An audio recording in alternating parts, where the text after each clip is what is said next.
My wife said, "Go stay with your brother until you learn respect." I said, "Already packed." She thought I'd cool off at his place and come crawling back by Monday. Instead, I took my truck, half the joint cash, and every mortgage record. 3 weeks later, she was calling my brother in tears. Original post: I'm Gavin, 37, from Charlotte, North Carolina. My wife, Mallory, is 34. We'd been together 8 years, married for 4. I work as an IT project manager for a regional logistics company. Mallory works in brand partnerships for a high-end furniture showroom uptown. On paper, we looked polished. Townhouse. 2 incomes. Weekend reservations booked a month out. Matching luggage. Neutral furniture that looked expensive because, in fairness, it was. The townhouse was mine before the marriage. I bought it with money I inherited when my dad passed. That matters later. The real issue wasn't one giant betrayal. It was death by 1,000 little humiliations. Mallory had this habit of turning ordinary marriage into some kind of power contest. If I asked what time she'd be home, I was policing her. If I asked before moving money out of savings, I was being controlling. If I said maybe don't volunteer our place for one of her showroom shoots without asking me first, I was making everything heavy. The word she loved most was respect. Only what she meant by respect was obedience. The fight that ended it started on a Friday night. She got home around 1015 smelling like rooftop cocktails and expensive perfume, kicked off her heels by the entry bench, and asked if I'd moved the gray garment rack from the guest room. I said no, and then I asked why there was a $2840 charge on the joint card from some boutique hotel in Savannah. She didn't even blink, just said it was for a girl's weekend deposit, and I was doing that thing again where I acted like her accountant. I told her we had my mother's memorial dinner that same weekend. I'd reminded her twice. She said she needed a break from my family drama and I needed to stop springing emotional obligations on her. That was the moment something in me went cold. I said, "Mallory, it's not an obligation. It's my mother's memorial dinner and it's our money." She folded her arms and gave me that look she used whenever she wanted the last word. Then she said, "Go stay with your brother until you learn respect." No hesitation. No heat. Just entitlement. I looked at her for maybe 2 seconds, nodded once and said, "Already packed." She actually laughed. That laugh didn't last long. I went upstairs, pulled a duffel from the closet, packed 5 days of clothes, my laptop, charger, shaving kit, work badge, and the black accordion file where I kept the mortgage papers, insurance, tax records, and our prenup. I grabbed my truck keys, walked past her standing in the kitchen, and left. At 11:07 she texted, "Don't be dramatic. Come home tomorrow with a better attitude." I didn't answer.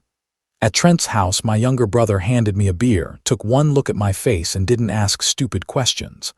Around midnight, I logged into every shared account I legally could access, downloaded statements, screenshotted transfers, and made a list.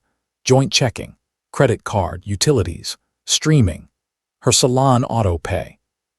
My mortgage, her boutique shopping, neat columns, calm hands. The next morning, I paid $300 for a consultation with a family attorney, best $300 I'd spent in years. By noon, I knew exactly where I stood. The townhouse was protected by the prenup. I needed to stop arguing, document everything, separate my income cleanly, and put every serious communication in writing. So I did. I opened a new checking account, redirected my paycheck, left enough in joint checking for utilities and groceries for the week, and emailed Mallory a short message saying future financial discussions needed to happen by email only. She replied 12 minutes later, "You are completely overreacting." Maybe. Still did it. Update 1: the first flying monkey arrived by Sunday. Mallory's best friend, Brenna, texted me from an unknown number saying Mallory was humiliated.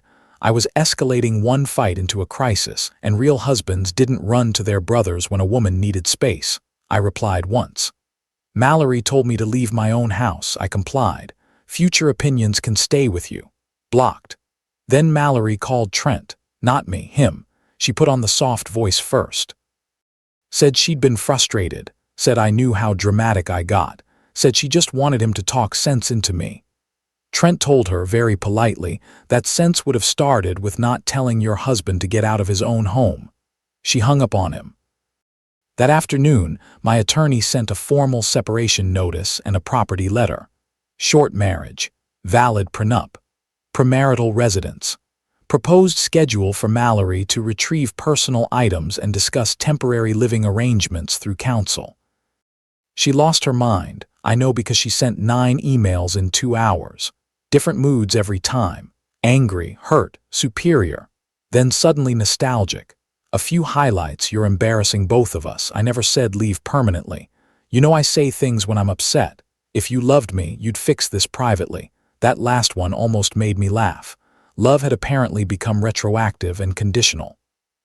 Tuesday night she showed up at Trent's house carrying takeout and wearing the cream sweater I bought her in Asheville last winter.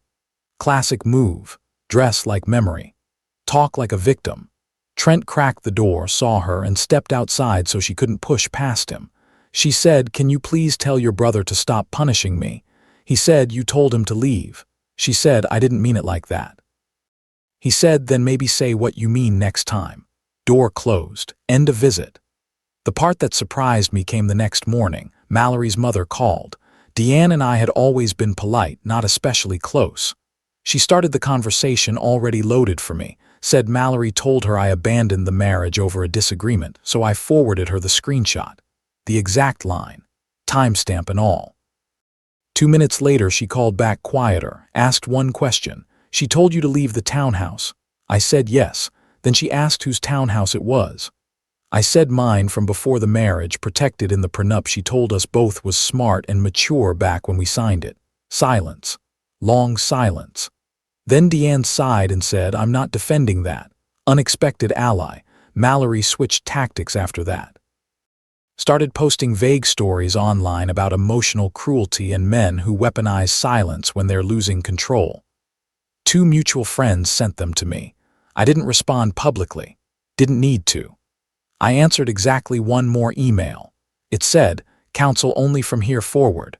Then I went to work, hit my deadlines, ate dinner with Trent and his wife on Thursday, and slept 8 full hours for the first time in months. Peace is strange when you've been living inside tension so long. You think something's missing. Turns out it's just the chaos. Update 2: about 3 weeks in, Mallory stopped acting offended and started acting desperate. That's when it got ugly. First she came to my office lobby on a Monday at 8:30 in the morning. Reception called upstairs and said, "There's a woman here saying she's your wife and she needs 5 minutes." I asked if she was causing a scene. Reception said not yet. That "yet" told me everything. I went down because I didn't want my coworkers dragged into it. Mallory was standing by the glass doors holding a paper coffee tray and trying to look fragile. She had tears ready. Full production. She said she brought my usual order and wanted to talk like adults. I said, "You can leave the coffee at the desk." Her face changed instantly. She asked if I was seriously doing this in public. I said no, she was. Then she hit me with the line she clearly thought would reset the board. "I've been miserable, Gavin. Isn't that enough punishment? Punishment." That word again. Like boundaries were violence if they landed on her. I told her if she needed to discuss the separation, she could do it through attorneys. Then I turned around and went back upstairs. Security walked her out 10 minutes later when she refused to leave the lot. That same week, her cousin Tara texted me close to midnight saying Mallory had collapsed from stress and was asking for me. It read wrong the second I saw it. Too polished. Too baited. I called the urgent care listed in the text. No patient by her name. Saved that screenshot too. Then came the money angle. She sent a Venmo request for $1960 labeled temporary housing support. Declined. My attorney loved that one. After that, she leaned on the mutuals harder. One guy from our old friend group texted me saying Mallory was telling people I emptied the accounts and left her with nothing. I sent him one screenshot of the account ledger showing exactly what had been moved and exactly what had been left. He replied, "Oh, that's not what she said." Of course it wasn't. The real escalation came the Saturday after that. I had dinner with a woman named Audra, an accountant my coworker had been trying to set me up with for months.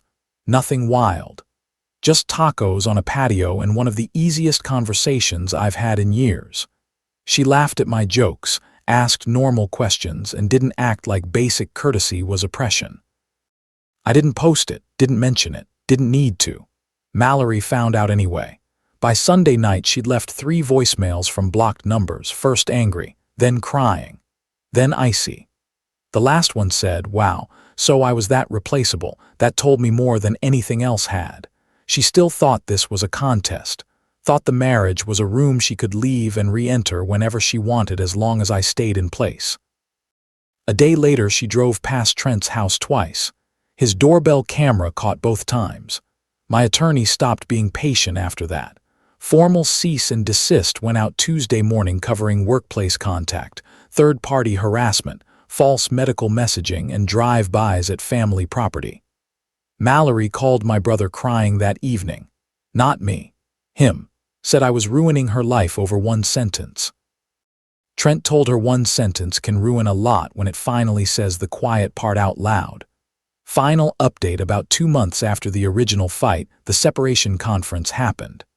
Mallory showed up dressed like repentance, soft cardigan, minimal makeup, hair pulled back, whole new energy.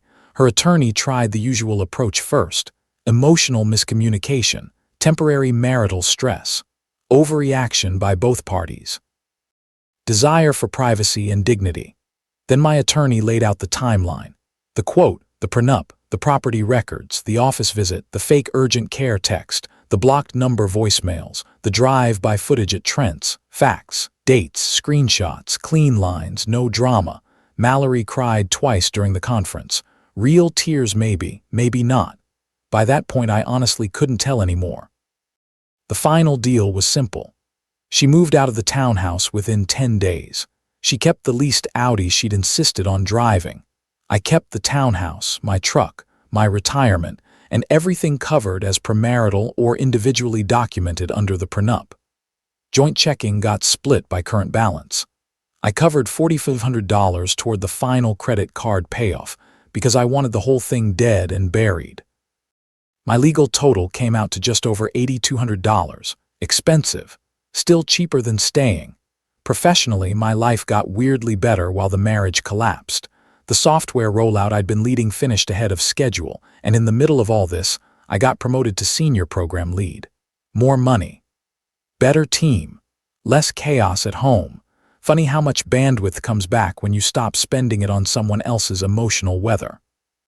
As for Mallory, last I heard she'd moved into a high-rise rental with a roommate from the showroom. Deanne sent one short message through my attorney about collecting a final box of winter clothes and added a line at the end: "I'm sorry for how she handled this. You did not deserve it. That was enough for me. Audra and I are still seeing each other.